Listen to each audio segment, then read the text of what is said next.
नमस्कार बच्चों, YouTube channel शिक्षालय में आपका पुनः स्वागत है। मेरा नाम है रेणु यादव। अब हम जानने वाले हैं कि आखिरकार लॉ ऑफ कंजर्वेशन ऑफ मास क्या होता है। देखिए, 18वीं शताब्दी में साइंटिस्ट कुछ एक्सपेरिमेंट्स कर रहे थे।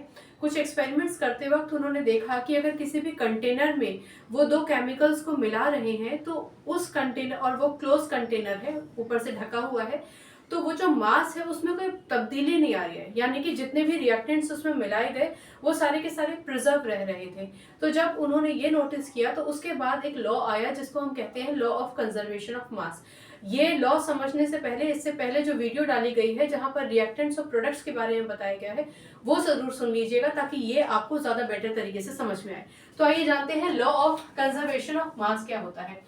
देखिए, कंजर्वेशन का तो मतलब आप जानते ही हैं, किसी भी चीज का कंजर्व रखा होना, यानी वो चीज जो अपनी जगह से डगमगाई नहीं, ठीक है, जिसका मास चेंज ना हो, कोई भी चीज जो कंजर्व रहे। मसलन आपको अपने एक परफ्यूम की बोतल बहुत प्यारी है, ठीक, और आपने उस परफ्यूम की बोतल को एक बार इस्तेमाल किया तो थोड़ा बहुत मास, क्योंकि वो इस्तेमाल किया गया, आपने पफ किया तो कुछ क्वांटिटी बाहर निकल गई, लेकिन उसके बाद आपने जब ढक्कन लगा के उस परफ्यूम को छोड़ दिया तो वो हो गई आपकी कंजर्व, क्योंकि आपने उसको इस्तेमाल नहीं किया। अब उसमें किसी भी तरीके का बदलाव आप नहीं देखेंगे अगर उसका ढक्कन लगा हुआ है तो अच्छी तरीके से, ठीक है। कंजर्वेशन का मतलब समझ गए। चलिए अब आप समझते हैं कि लॉ ऑफ कंजर्वेशन ऑफ मास क्या होता है। लॉ ऑफ कंजर्वेशन ऑफ मास पढ़ने से पहले ये समझते हैं कि इस कंजर्वेशन ऑफ मास को दिया किसने दिया हम लोगों को। तो एक फ्रेंच केमिस्ट थे जिनका नाम था ऑन्टुआन लवोसियर। ये करेक्ट प्रोनाउंसिएशन है, ठीक है ना। क्या करेक्ट प्रोनाउंसिएशन है? ऑन्टुआन लवोसियर, ठीक। ये फ्रेंच केमिस्ट हैं, तो ऑन्टुआन लेवोसियर अंग्रेजी प्रोनाउंसिएशन होगा, राइट। चलिए, तो लेवोसियर ने सबसे पहले 1774 में लॉ ऑफ कंजर्वेशन ऑफ मास की थ्योरी दी।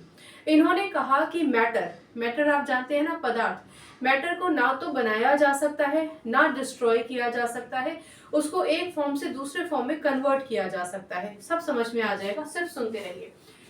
और ये कब होगा? जब आप किसी केमिकल रिएक्शन की बात कर रहे हैं।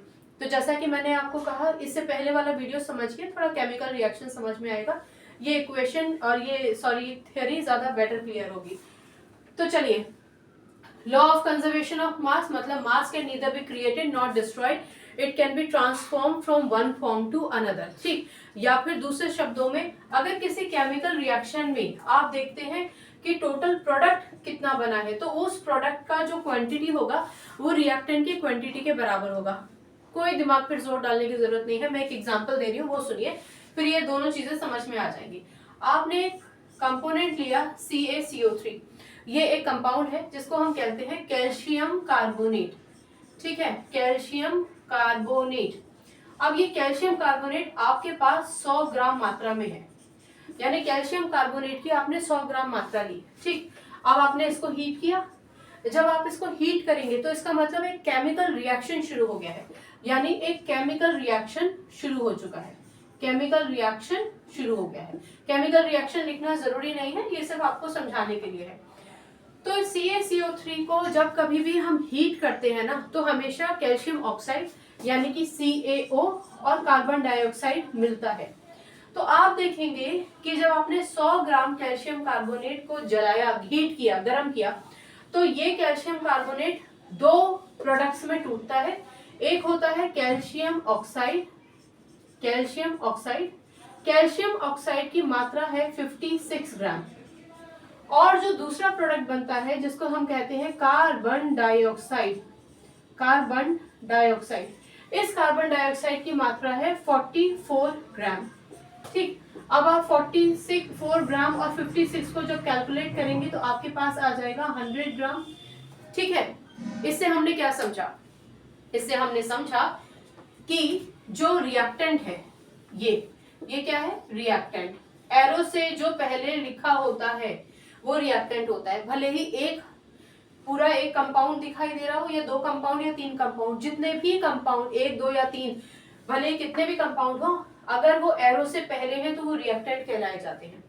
एरो के बाद जो कुछ भी होता है, 1 हो, 2 हो, 3 हो, वो सारे के सारे आपके प्रोडक्ट कहलाए जाते हैं, ठीक। तो अल्टीमेटली इस पूरे रिएक्शन से आपने क्या समझा?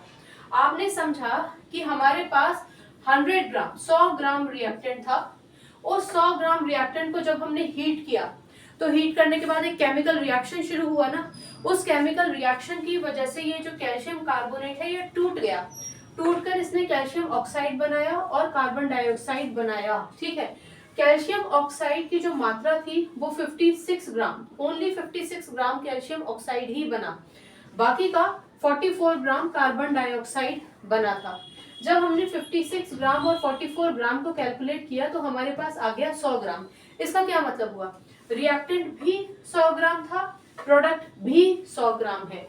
यानी matter can neither be created not destroy, ना तो हमने इसको क्रिएट किया ना हमने इसको डिस्ट्रॉय किया, बल्कि this can be convert, law of conservation of mass states, matter can neither be created not destroyed, it can be transform from one form to another. यानी मैटर को ना तो आप बना सकते हैं ना आप डिस्ट्रॉय कर सकते हैं, आप उसको एक फॉर्म से दूसरे फॉर्म में कन्वर्ट कर सकते हैं, पहली बात। दूसरी बात, इन अ केमिकल रिएक्शन, किसी भी केमिकल रिएक्शन में मास ऑफ द प्रोडक्ट, ये देखिए मास ऑफ द प्रोडक्ट यानी 100 ग्राम की बात कर रहे हैं, is equal to the mass of the reactant, ये रहा मास ऑफ द रिएक्टेंट। यानी किसी भी केमिकल रिएक्शन में रिएक्टेंट और प्रोडक्ट का जो मास होता है वो हमेशा बराबर होता है। यही होता है हमारा लॉ ऑफ कंजर्वेशन ऑफ मास। किसी भी मास की कोई भी हानि नहीं हुई है, जितना रिएक्टेंट था उतना ही प्रोडक्ट मिल गया है हमें, तो इसको हम कहेंगे लॉ ऑफ कंजर्वेशन ऑफ मास। जितनी भी केमिकल रिएक्शंस हैं उन सब में लॉ ऑफ कंजर्वेशन ऑफ मास होता है।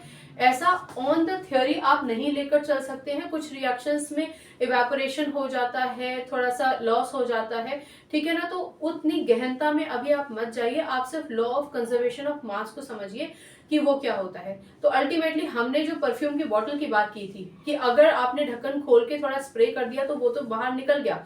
अब मान लीजिए 100 ग्राम की बोतल में आपने स्प्रे किया, 2 ग्राम बाहर निकल गया, तो वो 2 ग्राम बाहर निकलने के बावजूद भी 2 और जो बोतल में बचा है 98, वो रहा तो 100 ही ना।